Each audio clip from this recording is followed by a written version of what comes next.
Bismillahirrahmanirrahim. Soo dhawaada casharkeena maanta wuxuu dhacayaa sida tan proverbs mahmaayo. Lovers eyes are shy. Indha isjecel isma fiirin karaan. Lovers eyes are shy. Indha isjecel isma fiirin karaan. Waa mahmaah Soomaaliyeed oo jirta. Proverbs mahmaayo. Look before you leap. Intaadan falin ka hor ka fiirso. Look before you leap. Inta aadan falin ka hor ka fiirso.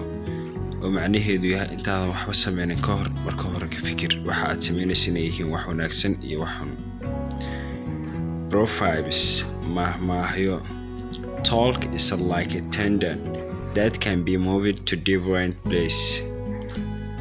oo macnaheedu yahay hadalku waa margi hadba dhinac u jiidma dhanka loo leexiyo u leexsama haddii dhanka wanaagsan aad hadalka u jiidid wuxuu aadi doonaa dhanka wanaagsan laakiin haddii aad u jiidid hadalkaaga dhanka xun ama xumaanta ah oo xumaan doonaa sidaa darteed talk is like a tendon that can be moved to different places.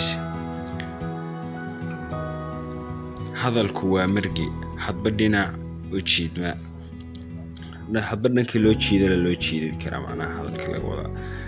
Talk hadalku is like a tendon waa margi that can be moved kaasoo loo leexin karo ama loo jiidi karo to different places meelo kala duwan. marka waxaan isfaraynaa inaan hadalka dhankiisa wanaagsan iyo khayrka u jiidano xumaantiisana aan ka tagno casharadana aan noo share gareysaan si dad badan noogu soo xirmaan. waa mahadsantiin like iyo comment waa dhankiina share.